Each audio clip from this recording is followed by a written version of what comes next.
Regardez avec moi dans Matthieu chapitre 28 et que Dieu nous en donne la révélation. Alléluia. J'aime le Seigneur plus aujourd'hui que jamais auparavant. Ça fait plus de 20 ans que je marche avec Dieu. Ça fait plus de 30 ans. Et je n'ai jamais autant aimé Dieu que maintenant. Je n'ai jamais été aussi engagée, aussi décidée à ne vivre que pour sa volonté que maintenant. Je prie pour quelqu'un aujourd'hui que votre relation avec Dieu soit meilleure chaque jour, soit meilleure chaque année. Que vous ne soyez pas de ceux que l'on ne voit plus dans la maison de Dieu. Que vous ne soyez pas de ceux qui étaient actifs et qui sont devenus passifs. Quelqu'un va dire Amen. Je suis en train de faire pour vous des prières sérieuses. Que vous ne soyez pas de ceux qui perdent leur flamme et leur feu. Que vous ne soyez pas des has-been dans la maison de Dieu. Au nom de Jésus. Alléluia. Plus de feu que jamais. Plus de vigueur que jamais. Plus de consécration. Plus d'engagement. Nous allons servir Dieu au point où nous allons faire en sorte que servir Dieu va devenir à la mode. Nous allons servir Dieu avec un tel aplomb que cette génération va se prosterner devant le trône de grâce et ne sentira pas la moindre gêne. Il y a des gens qui servent le Seigneur en se cachant. Nous allons le servir publiquement, ouvertement, avec beaucoup d'audace, beaucoup d'assurance, en manifestant la joie du royaume de Dieu. Je prie pour quelqu'un aujourd'hui que les gens regardent votre vie et qu'ils aient envie de ce que vous avez. Parce que ce que nous avons est bon. Et nous serons convaincus plus que jamais. Jésus dit à ses disciples dans Matthieu 28, « Allez et faites, tout pouvoir m'a été donné. » Au verset 14. « Tout pouvoir m'a été donné dans le ciel et sur la terre. Allez, faites de toutes les nations des disciples, les baptisant au nom du Père, du Fils et du Saint-Esprit. Et enseignez-leur à observer tout ce que je vous ai prescrit. Et voici, je suis avec vous tous les jours jusqu'à la fin du monde. » Jésus nous dit ici ce à quoi nous devons nous employer pendant que nous sommes sur la terre. Donc, quel que soit, et ensuite dans Actes chapitre 2, il leur a dit, vous recevrez une puissance, le Saint-Esprit survenant sur vous, et vous serez mes témoins. Donc, Jésus a défini le cadre de notre existence, le but de notre existence, et ce à quoi nous devons nous employer sur la terre. Nous sommes censés être des témoins. Nous sommes censés aller annoncer l'évangile à toute la création. Nous sommes censés aller faire des disciples. Si vous ne faites pas ces choses, laissez-moi vous dire avec ma franchise habituelle, vous êtes en train de rater votre vie. Alléluia. Mais il y a un nouveau commencement pour quelqu'un ce matin. Des témoins qui annoncent l'évangile, qui font des nations des disciples, en les baptisant au nom du Père, du Fils et du Saint-Esprit, et qui leur enseignent à observer tout ce qui nous a été prescrit. Donc, Jésus s'attend à voir des gens, quand ils se disent chrétiens, qui sont aussi des témoins, c'est ce qui fait de nous des chrétiens, qui sont des témoins, qui annoncent l'évangile, qui font l'œuvre du royaume, qui baptisent les gens, qui en font des disciples et qui enseignent la parole. Alléluia. Je ne veux pas vous embarrasser en vous posant la question individuellement pour savoir si vous vous trouvez dans ce cadre. Parce que si ce n'est pas le cas, il est temps de changer. Dites à quelqu'un, tu vas changer maintenant. Non, dites-le avec assurance, prophétise sur lui, tu vas changer. Personne n'est sauvé pour assister au culte. Si c'est tout ce que vous faites, vous êtes en train de rater votre vie. Personne n'est sauvé pour recevoir la prière. Si c'est tout ce que vous faites, vous êtes en train de rater votre vie. Regardez votre semaine. Regardez votre emploi de temps. Dans quelle mesure est-ce que votre emploi de temps représente ce qui est ici? Quelle est la place de ce que Jésus a dit dans vos activités quotidiennes et dans votre façon d'être et de faire? Nous devons nous remettre en question. J'ai beaucoup aimé le témoignage de ma fille qui a témoigné précédemment. Elle prend les messages et elle les applique à sa vie. C'est l'objectif des messages. Mais notre génération pense que les messages sont pour nous divertir. Les pasteurs sont devenus des clowns. Des pasteurs sont devenus des stand-up comedians. Les pasteurs sont devenus des motivational speakers. Les gens viennent, les brebis viennent pour que le dimanche, on puisse s'employer à délivrer un message plus puissant que l'autre pasteur. pour qu'ils puissent continuer à venir. À les exciter autant que possible pour qu'ils puissent continuer à venir. Et pour qu'ils passent un bon moment. Vous n'êtes pas ici pour passer un bon moment. Vous êtes ici pour être transformés. Vous êtes ici pour recevoir la parole qui va vous donner une révélation de Dieu et vous amener dans une nouvelle dimension de puissance spirituelle et de communion avec le Saint-Esprit. Et faire de vous des hommes et des femmes puissants dans votre génération, qui font plaisir à Dieu, qui sont agréables à Dieu, qui obéissent au commandement de Christ. Si nous faisons autre chose, si je fais autre chose, moi j'aurais raté ma vie. Je n'ai pas l'intention de rater ma vie. Je n'ai pas l'intention de rater ma vie. Est-ce que vous me suivez? Tout le plaisir des brebis n'est pas suffisant pour que j'accepte de rater ma vie. C'est important pour nous, serviteurs de Dieu. C'est important pour les brebis de comprendre pourquoi nous sommes là. Pourquoi nous faisons ce que nous faisons et ce que nous sommes censés faire. Est-ce que vous me suivez? Il y a certaines révélations qui doivent descendre en nous. J'aime beaucoup son témoignage. Elle a dit, elle applique la parole dans sa vie. Elle essaie de voir des détails. Elle pensait être grande et mature et s'est rendue compte qu'elle n'est qu'un bébé. Vous savez, la parole de Dieu nous révèle qui nous sommes. Mais pas de façon négative, de façon pour dire, je vais m'employer à faire en sorte que cette parole amène un changement dans ma vie. Je veux croire qu'à la fin de cette série, il n'y ait personne encore à Barros qui ne décide pas de devenir un véritable disciple. Est-ce que vous me suivez? Décide de devenir un véritable disciple, un véritable témoin pour Christ, qui s'affecte lui-même à l'œuvre de Dieu en permanence. Alléluia. Un disciple, c'est quelqu'un qui suit le maître, qui adopte ses enseignements, qui adopte sa manière de vie et qui les propage. Cette dimension de propagation est vraiment essentielle. Parce que nous pensons que, oui, certains d'entre vous qui aimons la sanctification, disons, oui, il faut que nous soyons sanctifiés. Donc nous nous employons à ne pas faire du mal, à faire du bien, à être gentils, mais ça ne suffit pas. Votre sanctification personnelle ne suffit pas. Votre service pour l'avancement de l'évangile est capital dans votre vie de disciple. Est-ce que vous me suivez? Un véritable disciple propage les enseignements de son maître. Un véritable disciple s'emploie à faire connaître son maître. Un véritable disciple s'emploie à ce que ce pour lequel son maître a vécu devienne le quotidien de chacun. Alléluia. Pourquoi vous voyez tous ces faux enseignants qui se lèvent et tout d'un coup vous voyez que cette secte a gagné telle partie du monde et telle partie du monde? Pourquoi? Parce que leurs disciples ont propagé leurs enseignements. Et il y a des choses étranges comme quelqu'un qui voit un ange qui lui donne un autre livre à part la Bible. Et il a encore aujourd'hui des disciples qui propagent son enseignement, qui viennent même frapper à votre porte, qui vous côtoient dans la rue. Oh, nous sommes appelés par le nom de Christ. Et la majorité d'entre nous ne faisons rien pour propager son enseignement. Demandez à votre voisin s'il va changer à partir d'aujourd'hui. Tout ce que nous faisons, c'est continuer à lui demander son aide. Continuer à lui quémander ses bénédictions. Continuer à insister pour qu'il intervienne dans nos vies. Est-ce que tu vas propager son enseignement? Est-ce que tu vas propager son enseignement? Est-ce que tu vas propager son enseignement? Alléluia. Et plus que son enseignement, c'est tout son style de vie, tout son message. Et son message, c'est d'abord lui-même. Parce que c'est lui-même qui sauve. God is a good God. God is a good God. Et nous avons compris. Je vous lis un passage dans Matthieu 8 au verset 18. Je veux que quelqu'un se laisse interpeller par ce passage. Parce qu'il nous amène dans le cœur de ce qu'est vraiment un disciple. Il nous a dit ceci: voyant une grande foule autour de lui, Jésus donna l'ordre de passer de l'autre côté du lac. Un spécialiste de la loi s'approcha et lui dit: Maître, je te suivrai partout où tu iras. Est-ce que ce n'est pas là une image de chrétien?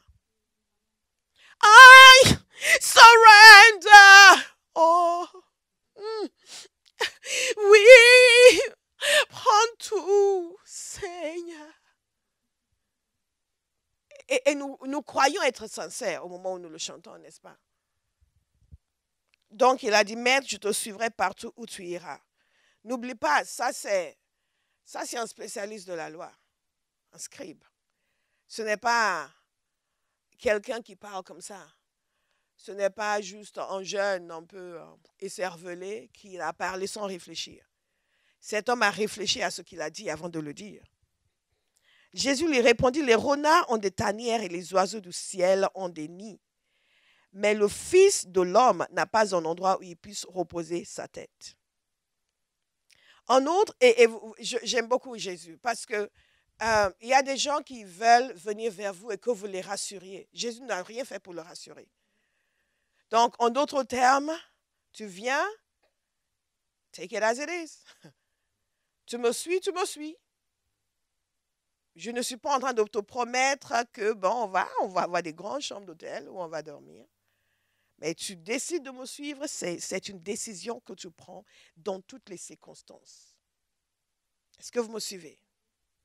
Parfois, les gens viennent et disent, ah, je vais intégrer à Bauhaus et ils s'attendent à ce que je leur fasse des grandes promesses, des visites hebdomadaires dans leur maison, de ceci, de cela.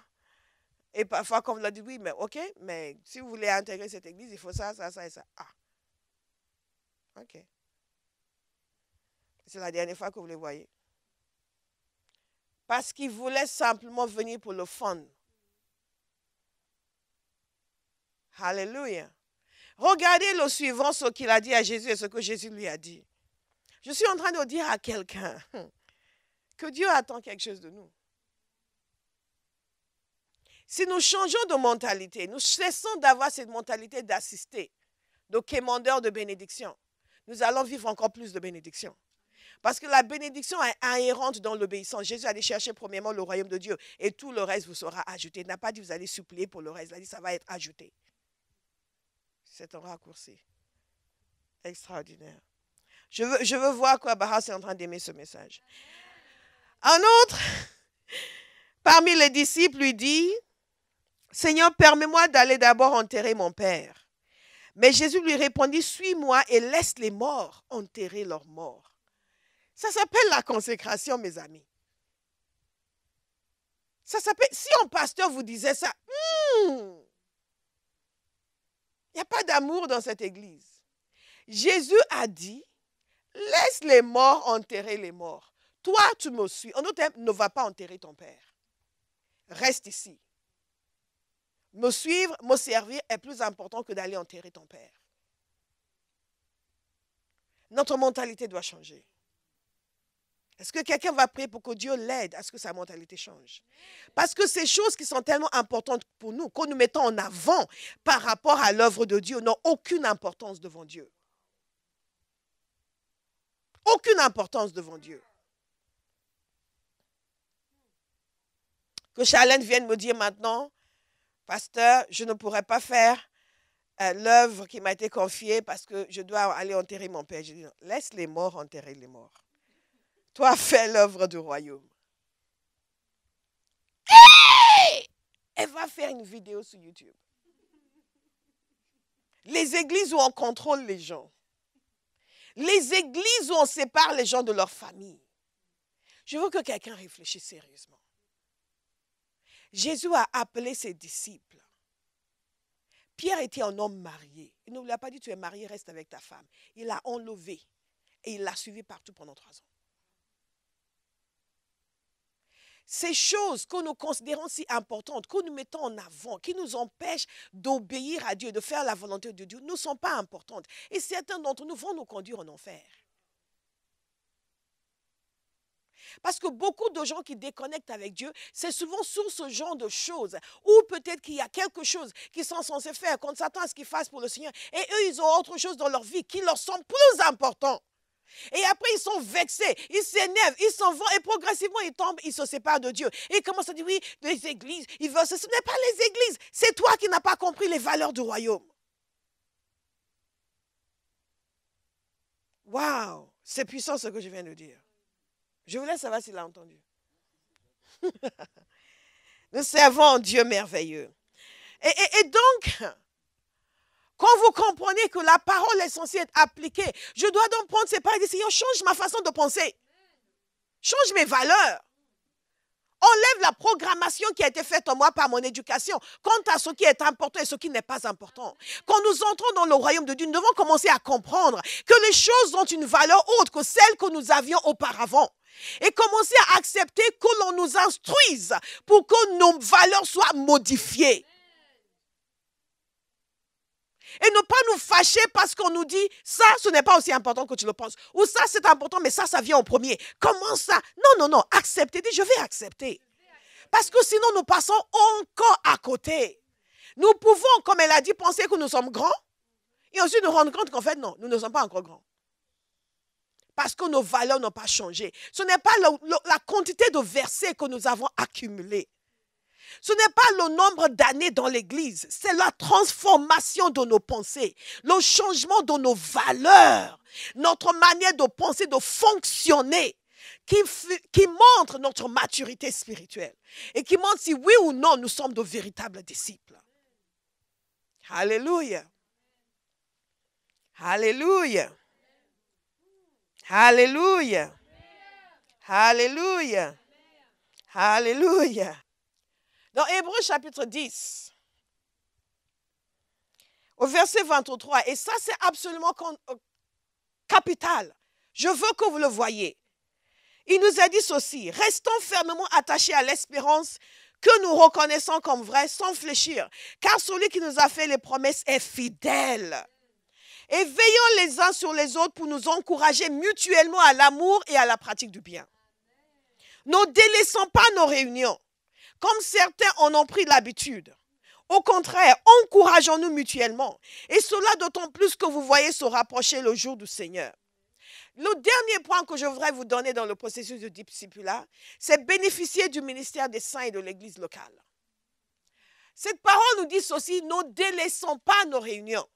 Et il nous a dit dans cette partie que veillons les uns sur les autres pour nous encourager mutuellement à l'amour et à la pratique du bien.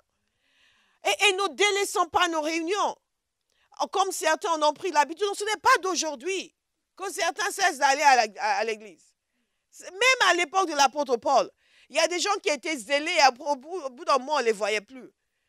Et il y a des gens comme Démas, par exemple, qui l'ont abandonné, et ainsi de suite, par amour de ce monde. Wow.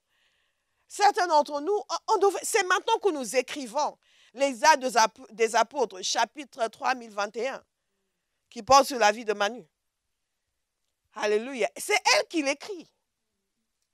Moi, je suis en train d'écrire ma partie. Wow! Et je suis en train de décider ce qui s'y sera concilié. Et il n'y sera pas dit que Bola a abandonné Jésus par amour de ce monde. Ce ne sera pas mon témoignage. Ou qu'elle a cessé d'assister aux réunions. Et qu'elle a intégré le rang des sans-église. Ce ne sera pas mon témoignage.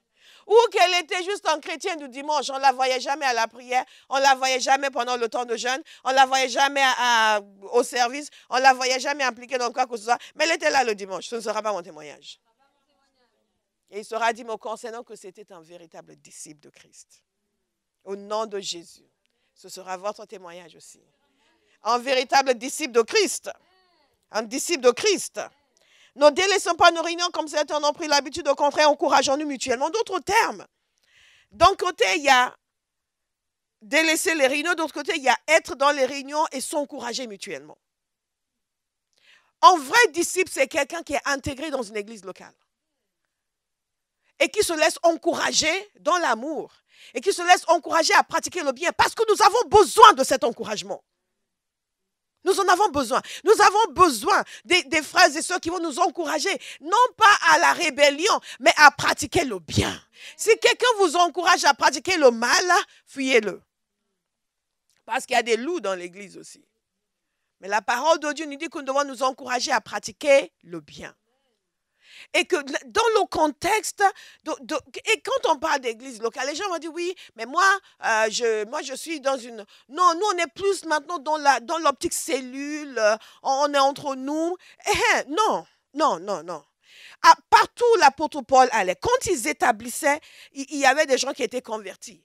Systématiquement, il établissait les gens d'autorité. Il établissait des anciens. Alléluia. Il établissait des gens en autorité parce qu'on n'est pas seul avec ses copines et sa camarade en faisant notre marche ensemble dans la foi. La parole de Dieu est claire sur le fait qu'il y a une nécessité d'autorité, il y a une nécessité de leadership, il y a une nécessité de conducteur. On ne se conduit pas soi-même. Et Dieu appelle des gens à être des conducteurs. Vous êtes avec vos 3 amis dans votre groupe, vous n'êtes pas une église. J'ai prié pour quelqu'un une fois que je ne connaissais pas. Je dis, mais est-ce que vous êtes dans une église? Il y a des choses que nous voyons dans la parole et quand Dieu nous les révèle en esprit, c'est extraordinaire. Est-ce que vous êtes dans une église? Je vois sur vous, il n'y a pas de couverture sur vous. Et la personne a dit, non, j'étais avec un groupe et je suis partie. Elle était dans une église, elle était partie. Et le Seigneur a révélé qu'il n'y avait pas de couverture spirituelle sur elle. Oh, c'est quelqu'un qui fait des réunions, une femme vraiment merveilleuse, je l'ai beaucoup aimée, mais qui fait des réunions, elle-même fait des réunions. Vous me suivez? Donc, manifestement, quelqu'un qui était en autorité quelque part, qui était peut-être avait une responsabilité, mais maintenant, elle fait des réunions avec des gens dans sa maison, mais Dieu montrait qu'il n'y avait pas de couverture sur elle. Ce qui voudra dire qu'elle n'est pas censée être en train de faire ça. Est-ce que vous me suivez? Qu'elle est censée être quelque part y avoir un pasteur. Nous avons des grâces différentes sur nos vies. Nous sommes tous égaux en Christ, mais l'onction est différente. Est-ce que vous me suivez? Et ce n'est pas fonction de l'apparence de la personne. Oui, mais si on dit à Charlène de conduire, moi aussi je peux. Non, tu peux ne pas être appelé à. Nous faisons ce à quoi nous sommes appelés. Et il y a une grâce pour ce que nous faisons. Il y a une puissance, il y a une onction sur nous pour ce que nous faisons. Il y a une aide du Saint-Esprit pour le faire. Donc, nous ne pouvons pas dire que nous sommes une église parce que nous sommes 3-4 personnes, nous sommes réunis, nous sommes une église locale. Non. Est-ce que Dieu a établi des gens dans les ministères, dans l'autorité, à qui il a donné la grâce particulière pour répondre aux situations et aux besoins et pour conduire le peuple? Je le dis clairement avec ma franchise habituelle, vous êtes en danger. Vous êtes en danger. Comment est-ce que vous dites à quelqu'un qui lui-même conduit les gens, vous dites, vous êtes en danger? Est-ce que quelqu'un écoute attentivement? Avant que vous laissiez séduire par, non, nous on est une cellule, on partage. Non, on ne partage pas. On peut partager à un certain niveau, mais on doit être enseigné. En anglais, on dit, we're having a conversation. Non, ce n'est pas une conversation. C'est une predication. Alléluia. Vous me suivez? C'est une predication, pas une conversation. Il y a une différence. Et donc, c'est important de comprendre cela parce qu'il y a le rôle que les saints vont jouer dans nos vies. Et donc, les gens qui sont entre eux, sont ministères établis, sont conducteurs, ils sont en train de jouer le rôle de l'encouragement mutuel. Mais ils ne sont pas en train de jouer le rôle de ce que la parole de Dieu a dit. Il a établi les uns comme apôtres, comme prophètes pour l'édification des saints. Donc, ils ne sont pas en train d'être édifiés dans cette dimension-là. Ils ne pourront pas devenir de vrais disciples. Parce que bien aimé, de temps en temps, vous avez besoin de quelqu'un qui, comme on dit très bien en anglais, will get into your face. Va vous regarder droit dans les yeux, tu fais n'importe quoi. Est-ce que vous me suivez? Et si vous n'acceptez aucune autorité, ça ne va pas se passer. Et vous ne serez jamais un disciple. Waouh, nous sommes en train d'aimer ce message.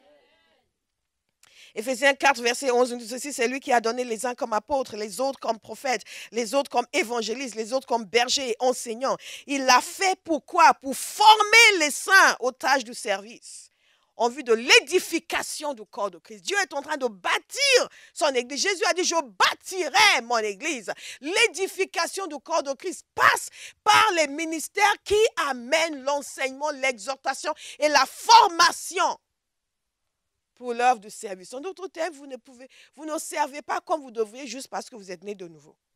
Vous devriez être formé pour, édifié pour. Et je reviens encore à ce témoignage où elle est en train d'appliquer ces choses. Il y a une formation qui est en train de se produire concernant sa vie de prière. Une séparation entre l'esprit et la chair. Ce sont des messages que l'on entendait auparavant. La séparation, c'est la domination de son esprit sur sa chair. Elle va gagner cette bataille. Amen. Et ce n'est pas est-ce que j'en suis capable. La parole t'a dit que tu en es capable. Que le nécessaire a été fait. C'est une décision de soumettre sa volonté à la volonté de Christ, de développer son homme intérieur et de laisser son homme intérieur prendre autorité sur sa chair. Et de dire, tu vas te lever Vous savez, il y a des choses que l'on peut faire. Les gens vont trouver ça drôle, mais ça marche. Vous vous enregistrez en train de confesser que je me lève tôt pour prier. J'aime prier très tôt le matin. Ma chair n'a pas d'autorité sur moi. Vous confessez cela et vous l'enregistrez, vous le mettez pour votre réveil. Et vous mettez très fort. Donc, dès que votre réveil commence à vous vous entendez dire, je suis équipé pour prier. J'aime me lever tôt pour prier. La chair n'a pas de domination sur moi. Dès que mon réveil sonne, je me lève. J'aime me lever tôt pour vous. Vous vous entendez le confesser. Et vous le confessez tellement que vous le connaissez par cœur. Vous allez vous rendre compte qu'avant que votre réveil ne sonne, vous-même allez vous réveiller et vous allez vous entendre le dire. Je vous ai dit, vous devez vous programmer pour la puissance spirituelle. C'est comme ça que ça marche. Parce qu'avant, vous disiez, c'est tellement difficile de se lever, mais j'ai envie de me lever. Seigneur, aide-moi. Seigneur, aide-moi à me lever tôt. Seigneur, vraiment, j'ai besoin de ton aide. Aide-moi, je veux vraiment que la chair ne prenne pas autorité sur moi. Et vous allez vous coucher dans cet esprit-là. Au lieu d'aller vous coucher, demain, je me lève tôt. Et je vais prier comme jamais auparavant.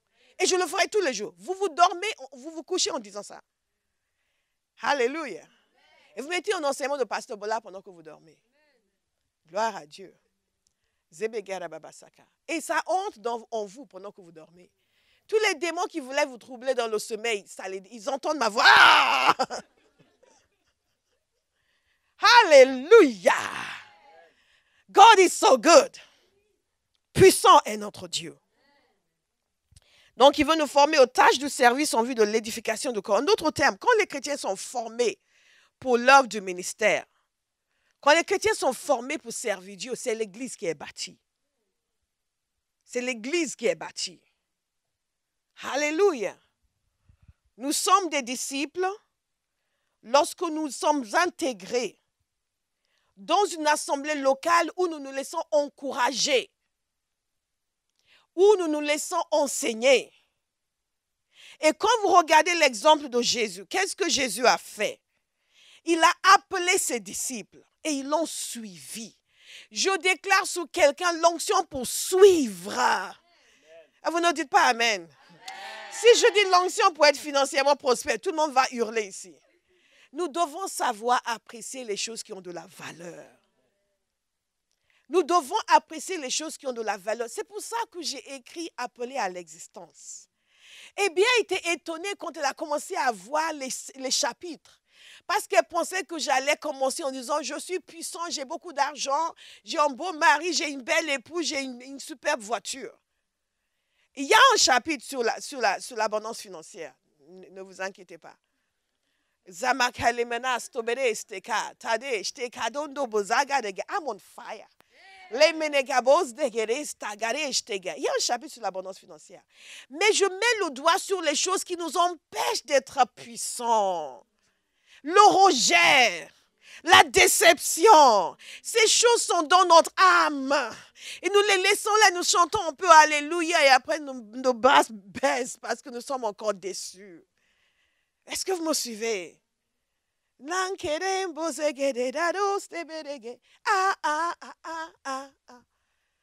We serve a mighty God.